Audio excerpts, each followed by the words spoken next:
Bonsoir à tous et bienvenue dans Un cœur qui écoute, votre émission de spiritualité. Émission un peu particulière parce que c'est la dernière de la saison. Alors forcément, on s'est dit qu'on pourrait peut-être parler, non pas de vacances, parce qu'il y en a qui n'en prennent pas, mais peut-être d'un moyen de partir en vacances qu'on appelle l'autostop. Bonjour Andéol. Bonjour Cyril. Andéol Dudouis, vous avez écrit donc un livre qui s'appelle Mystique de l'autostop, paru aux éditions Première Partie. Eh bien, c'est une autre façon de concevoir le voyage, le rapport au temps, le rapport à l'autre. Et apparemment, ça vous a même fait grandir dans votre foi. Vous allez nous en parler dans un instant. Juste avant, je vous invite à nous lire un extrait de votre choix. Je choisis un extrait d'un texte de Xavier Graal, un poète breton, un peu méconnu, mais assez mystique, lui, vraiment. Il parle à ses filles. « Vous vivez dans une époque étrangement mesquine. On a remisé les questions fondamentales dans le placard. On a fait de la lune un objet fabuleux. Mais c'est toute la création qui est fabuleuse et très probablement amoureuse. Tout aime, tout est habité par l'amour. Le cep se trouve enlacé par le tronc avide de la vigne. Voyez les bêtes comme elles se cherchent, s'embrassent dans l'herbe et dans les eaux. L'imperfection de la nature, c'est la douceur du péché. Dieu ne s'est pas retiré tout à fait de ce qui vit, de ce qui naît, de ce qui remue à la surface de la terre. Il a laissé en chacun et en tout les traces de sa présence, et tout est nostalgie de lui. Et vous aussi, vous porterez sa nostalgie, même si vous ne la reconnaissez pas. Ces traces, traduisez-les. Par les nuits tombées, aimez à regarder les étoiles. Ce firmament éclaté de fulgurance appelle le Père qui s'est retiré dans les régions obscures. » Pourquoi ce passage en particulier ? Parce qu'il est beau, je crois, assez simplement. Je ne connais pas beaucoup l'œuvre de Xavier Graal, mais j'ai découvert assez récemment. C'est un peu, pour faciliter la compréhension, le Jack Kerouac un peu français, un peu mystique, un peu chrétien, mais qui s'est baladé un petit peu dans les marges, à droite, à gauche, parfois de l'ésotérisme, parfois d'autres choses. Et il a été beaucoup sur la route, et donc il a des textes très beaux sur la route. Je me suis dit que pour changer, ça me plaisait de parler de la création. Et puis surtout, il dit que voilà, tout aime, et ça, je conclue mon livre en disant ça. Essayons de voir les traces de l'amour un peu partout. Et moi, c'est en l'occurrence en faisant du stop, surtout que j'ai pu me baigner dans cette création qui est un signe assez incroyablement facile à voir de l'amour de Dieu. Votre côté beatnik ne saute pas immédiatement aux yeux, même si vous vous sentez disciple de Jacques Kerouac. Donc les cheveux longs, le sac à dos. Je pensais d'ailleurs que vous arriviez ici en stop, mais apparemment c'était plutôt en train avec la SNCF qui était en retard. C'est assez surprenant, mais je pense que vous avez fait exprès pour nous montrer que le stop c'est la vie. Le stop c'est la vie, c'est vrai. J'avais les cheveux longs avant. Malheureusement, avec les années, il faut parfois rentrer un peu dans le rang. Et puis, c'est un peu d'entretien pour ceux qui connaissent ça. Le stop, c'est la vie. En tout cas, c'est toujours, et ça a été une grande partie de ma vie pendant presque 10 ans, où j'en ai fait dès que j'avais un tout petit peu de temps libre. Et quand on est étudiant, on en a pas mal. Et ça a été, c'est vraiment, je crois que mon passage à l'âge adulte s'est fait grâce au stop, en fait, grâce aux inconnus, grâce au temps d'attente long, etc., etc. Alors, on va rembobiner un petit peu tout ça. Qui êtes-vous ? Où êtes-vous né ? Famille catho, pas catho ? Racontez-nous. Moi, je suis né en Auvergne, dans l'Allier, et j'ai grandi dans l'Allier aussi, entre Clermont et Moulins, à Vichy. J'ai grandi dans une famille chrétienne, une famille catholique, avec un parcours tout à fait classique. J'ai grandi plutôt dans le milieu tradi, en fait. J'ai à la messe tradi jusqu'à mes 18 ans, jusqu'à que je quitte le berceau familial. J'ai été scout, j'ai été Akela, j'ai fait des camps ski avec des frères de Saint-Jean. Enfin, j'ai un peu la panoplie classique du catholique pratiquant. J'étais pas trop à Paray-le-Monial, j'y suis allé après en fait, oui. Mais en tout cas jusqu'à 18 ans, pas trop. J'ai découvert un peu après Paray-le-Monial, et puis Thésée, puis etc. Mais voilà, un parcours classique, une famille chrétienne de 6 enfants. On est 5 garçons et une fille, donc une famille un peu d'aventuriers parfois. Donc le côté cadre, il est là. Le côté, on va dire, culturel est forcément là. Mais alors, vous avez suivi tout le monde, vous n'aviez peut-être pas trop le choix. À un moment, vous avez rechoisi ? Oui, en fait, moi j'étais assez docile. Je dis que j'ai une vie personnelle et puis une vie de foi d'ailleurs, sans vraiment d'accro, sans grande turbulence. Et vers 17 ans, en même temps que la fin de mon lycée et le début de mes études, quand j'ai gagné un peu en autonomie, j'ai aussi gagné en choix personnel, à la fois et surtout dans ma vie de foi, en fait.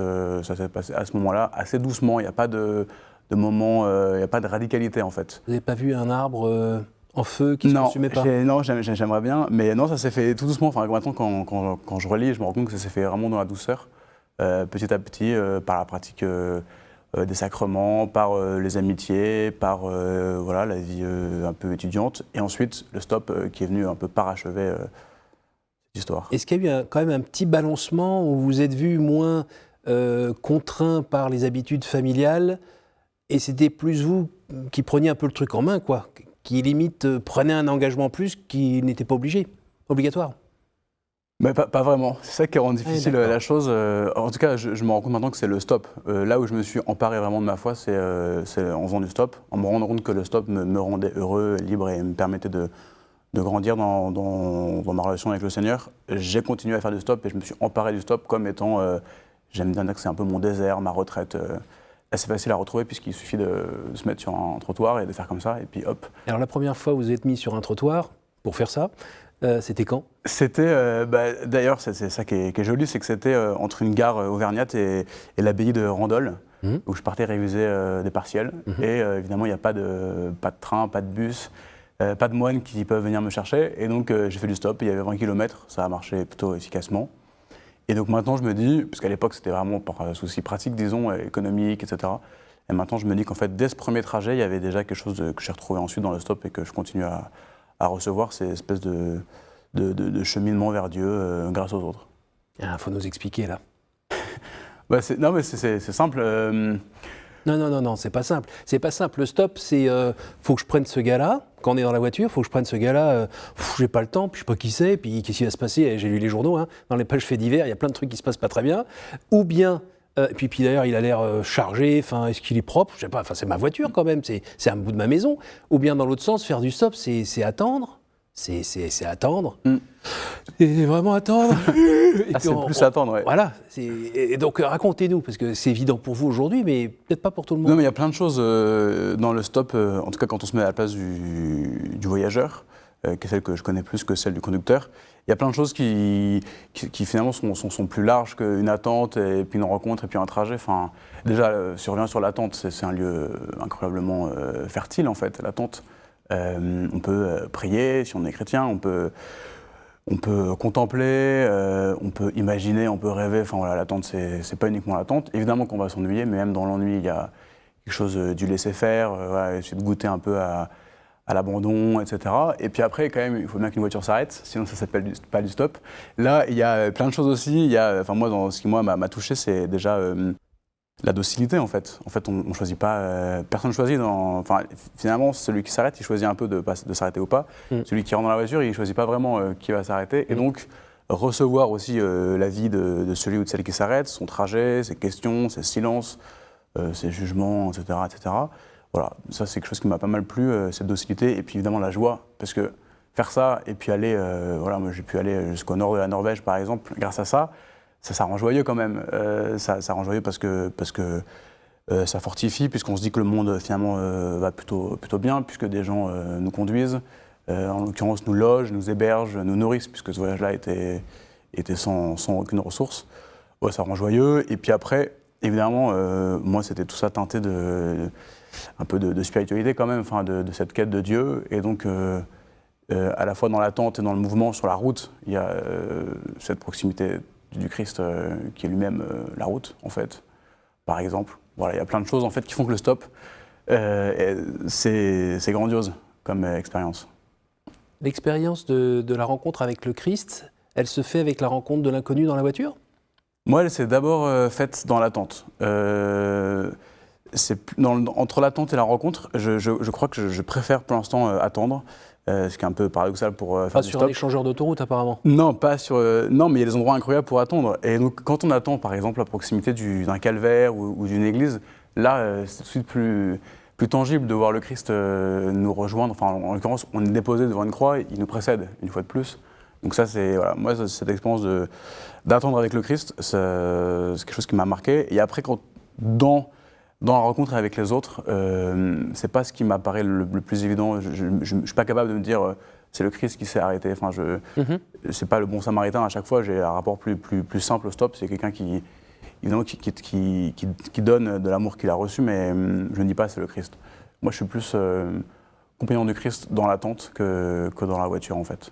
Qui s'arrête? C'est une question difficile à répondre, un peu... Vous avez 2 minutes. Je fais 3 catégories qui sont très bancales. Je dis qu'il y a ceux qui s'arrêtent toujours, ceux qui s'arrêtent jamais et ceux qui s'arrêtent parfois. Ceux qui s'arrêtent toujours, souvent ils ont des voitures pas très luxueuses, souvent ils ont des métiers et des vies plutôt simples, souvent ils sont plus proches de la classe pauvre ou moyenne de la population, enfin en tout cas dans mon expérience, hein, je ne suis pas sociologue. Ils ont fait du stop auparavant, leur voiture est assez sale, c'est plutôt des Twingo, c'est plutôt des Clio, des Kangoo, voilà, ils ont un rapport aussi assez simple, immédiat et sobre à la vie, je dirais. Et puis il y a ceux qui ne s'arrêtent pas toujours, et donc là tout le monde peut entrer dans cette catégorie, mais il suffit d'un moment pour s'arrêter, je ne sais pas. On est accompagné, une femme seule qui est accompagnée d'une amie, elle se dit là c'est l'occasion de m'arrêter parce que je me sens plutôt en sécurité. Quelqu'un qui a vu un autre autostoppeur 10 bornes avant qui ne s'est pas arrêté, entre-temps ça a mouliné, il dit allez, c'est un signe. Voilà, il y a plein de choses qui font qu'on peut s'arrêter. Ceux qui ne s'arrêtent pas, par exemple, les camping-cars, malheureusement ne s'arrêtent jamais. En tout cas c'est très très rare. Parce qu'on ne sait pas où vous mettre? Non, parce qu'il y a de la place, mais parce que c'est leur maison. Enfin, vous disiez, ils rentrent chez moi, ils rentrent dans ma maison. Là, les camping-cars, c'est vraiment leur maison, leur véhicule. Donc, il faut enlever les chaussures, il faut mettre les pantoufles.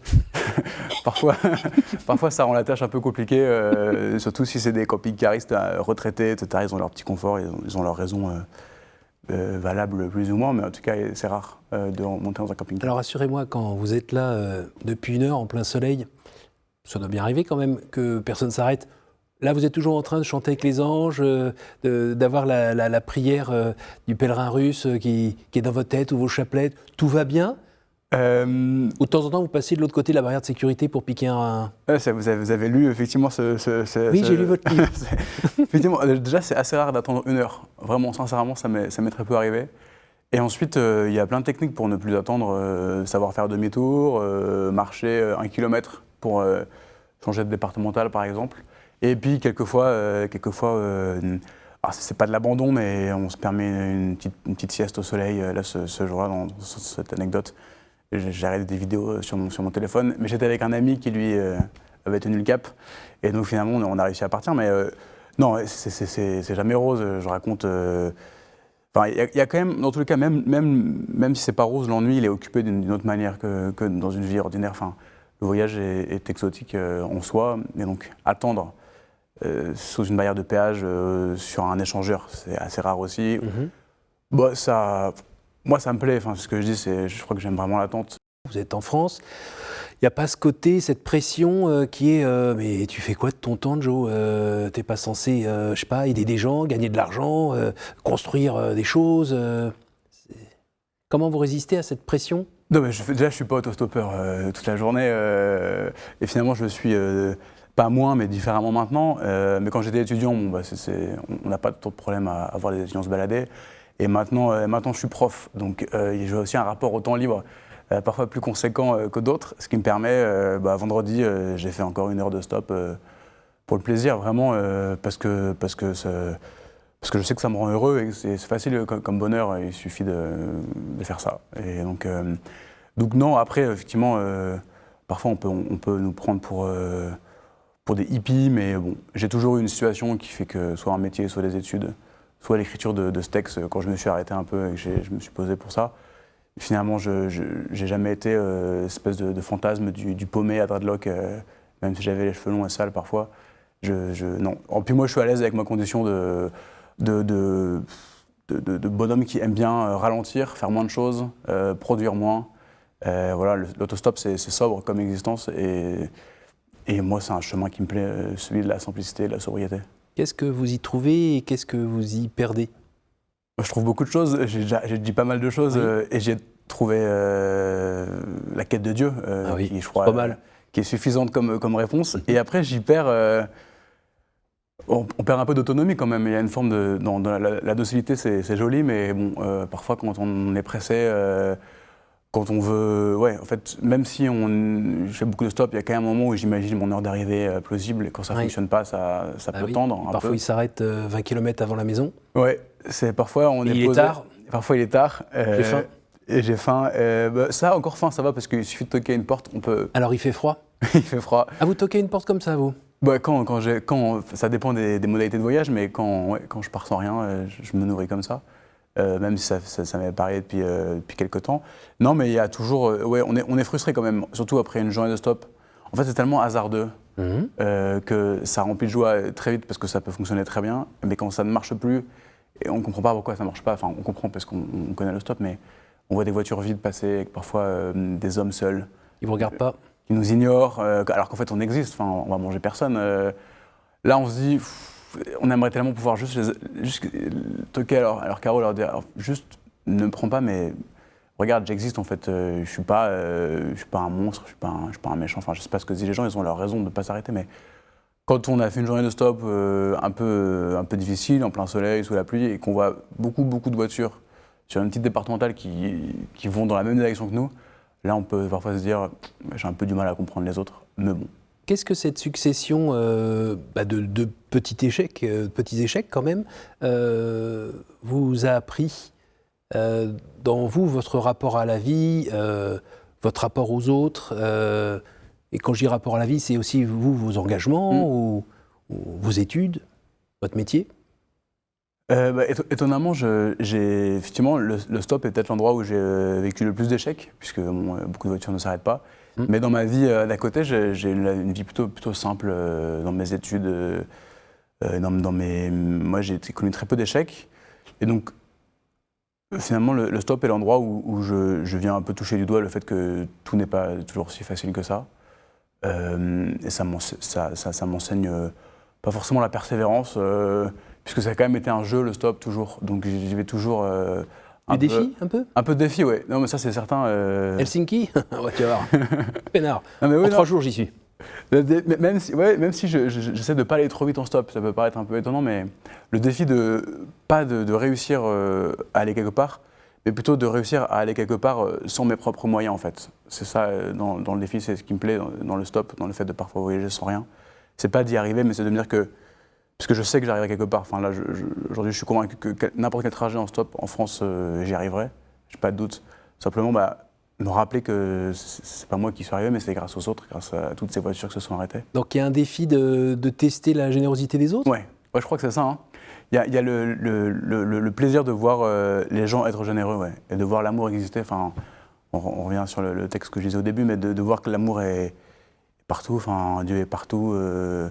L'amour est partout. Et donc, une voiture qui s'arrête, moi je trouve que c'est un acte de charité incroyable parce que tout nous pousse à ne pas nous arrêter.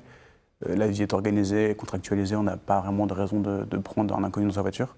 Mais juste parce que quelqu'un, moi ou quelqu'un d'autre, peu importe, fait ça. C'est plus facile avec une fille, vous aviez dit. C'est vrai que c'est plus facile avec une fille, ouais. C'est beaucoup plus facile. Si en plus elle est jolie, alors là, c'est vrai que les gars ils s'arrêtent, ils sont plusieurs à s'arrêter. Et après, il faut sortir du fossé pour dire, en fait, elle n'est pas toute seule. Salut. Non, c'est la grande vadrouille, ça. non, ça marche mieux avec une fille, et ça marche même très bien quand on est un garçon seul, qu'on s'habille à peu près correctement, et que voilà, il faut... 3, c'est pas bon. 3, ça marche pas. Vous pouvez essayer, hein. Franchement, essayez à 3, mais moi, j'ai un peu une pratique... en fait, j'ai tellement reçu du stop que je suis devenu un peu rigoureux parfois dans ma pratique, et donc il m'arrive d'avoir des règles un peu strictes, idiotes, parce que le stop n'est pas un jeu réglé, mais... une science. Mais ouais, il y a un peu de... Voilà, 3, ça marche pas. La nuit, s'il vous plaît, ne faites pas des stops la nuit parce que ça va servir ni à vous, ni au conducteur, ni au stop en général. Ça entretient un mythe un peu étrange. Voilà. Il y a plein de petites règles comme ça. Quand on vous entend, on a l'impression quand même que tout se passe bien, tout est tranquille. Rassurez-moi, il vous arrive 1 ou 2 pépins quand même. Non, non, vraiment, il m'arrive... Je suis plutôt positif comme tempérament, mais... Et votre ange gardien, il est crevé? C'est vrai qu'il a du boulot, mais bon, il se balade aussi grâce à moi. Non, très peu de pépins, il y a des moments où c'est un peu plus difficile. On sent que le conducteur, il est un peu étrange, il a un comportement un peu spécial, mais bon, après, voilà, chacun aussi a sa manière d'interagir. Pourtant, j'étais dans des voitures de gars qui roulaient beaucoup trop vite. Je me souviens d'un Russe, c'était au Danemark, il roulait vraiment super vite, et vraiment trop vite. Et il avait, à la place de il avait, j'imagine, sa petite vignette assurance verte, mais il avait une icône du Christ. Et je me suis dit peut-être que c'est plus efficace. Je me souviens avoir fait cette petite analogie. J'étais dans des voitures de gars complètement sous, avec une canette dans la main et un bédo dans l'autre. Mais pour moi, c'est pas vraiment un problème. Il y a quelque chose de l'ordre de la confiance. Je consens à ça en faisant du stop. Si le gars s'est arrêté, c'est que finalement il maîtrise, j'espère, il maîtrise un peu sa vie. Donc non, très peu de mauvais souvenirs, des souvenirs plus colorés certains que d'autres, mais j'ai la chance d'avoir aucune difficulté, j'ai la chance aussi d'être un homme, j'en ai conscience, d'être un peu plus grand que les autres, ça peut m'aider. Alors les années passant, vous avez dû faire évidemment un peu moins de stop. Vous avez découvert peut-être aussi la régularité de la vie professionnelle avec ses contraintes. Qu'est-ce qui remplace le stop aujourd'hui ? Ce qui remplace le stop, c'est quand même le goût pour l'aventure et le départ. Il m'arrive très souvent donc j'habite à Lyon, et de partir soit en randonnée, soit en vélo, parfois en stop. Ça m'arrive aussi en moto, de partir 2-3 jours, voilà, me balader tout seul, à plusieurs. Et donc, en fait, je me rends compte que maintenant, le goût pour le stop et le goût pour l'aventure, en fait, que le stop incarnait, il s'est un peu déplacé. Et moi, ce qui me plaît surtout maintenant, c'est de dormir dehors, de dormir ailleurs, en fait, ce que me permettait le stop. Et donc, dormir dans les refuges, à la Belle Étoile, dans les lavoirs, tous ces endroits un peu exotiques. Donc, moi, j'ai remplacé ça par toujours autant d'aventures, disons. Presque plus de départs qu'avant, mais des départs un peu plus organisés, qui commencent par un train, qui commence par un covoit, qui commence par un vélo, enfin voilà, je pars autrement. Et parmi, je sais pas moi, dans la Bible, les personnages de la Bible, ou bien parmi les saints, c'est qui vos références ? Moi j'aime beaucoup Zachée, parce que... Il n'est pas parti très loin, hein. Il n'est pas parti très loin, non mais en fait sa simplicité me touche. Je me dis qu'il devait être pas très grand, il devait être... enfin voilà, son visage... quand j'imagine son visage, j'imagine un peu avec de la bonhomie. Il est surpris par le fait que le Christ lui dise de descendre et que je vais venir chez toi. Donc ça me plaît beaucoup. J'aime beaucoup Zachée parce que dans mon histoire aussi, c'est un texte que, quand je l'ai vraiment lu pour essayer de le comprendre, en tout cas, il m'a touché à ce moment-là. Et j'aime beaucoup les bergers aussi de la crèche, qui sont arrivés après la crèche, mais... parce qu'après avoir contemplé Jésus qui ressemblait quand même à pas grand-chose, j'imagine, ils partent et ils disent on va raconter ce qu'on a vu, quoi. Donc j'aime bien ce verbe de raconter, que je préfère parfois à celui de témoigner ou évangéliser. Enfin, ils ont vu un nourrisson et ça leur a suffi, ils racontent. Et je me dis, finalement, par rapport à ceux qui ont pu voir le Christ dans sa gloire ou sur une croix, finalement, ils ont pas vu grand-chose quand même, et ça leur a suffi. Donc ça me plaît aussi ça, et après on parle plus d'eux. Voilà. Et je me dis, au ciel, ils doivent avoir une place sympa quand même. Donc les bergers, Les jeunes hommes riches, ça va ? En fait, étonnamment, comme j'aime parfois la singularité, les textes trop évoqués, j'essaie plus tard, j'y retournerai. Après, évidemment, l'épisode du Bon Samaritain, parce qu'il parle de la route, les disciples d'Emmaüs aussi, parce qu'eux, ils ont vraiment... Et comme tous les nomades aussi... Abraham... peuple de pasteurs, là, voilà. Vous marchez avec eux. C'est ça. Dès qu'il y a la route, souvent ça me parle. On arrive déjà à la fin de cette émission. C'est le moment des questions courtes, réponses courtes. Pourriez-vous, par 3 fois, me dire un chiffre entre 1 et 10 ? Attention, c'est parti. 7. Quelle est votre prière préférée ? C'est récent, là, j'aime beaucoup le Veni Sancte Spiritus. Voilà. À nouveau ? 2. Quelle est la dernière fois où vous avez sollicité l'aide de votre ange gardien ? Ça m'a fait rire votre remarque parce que en fait, je le sollicite presque jamais.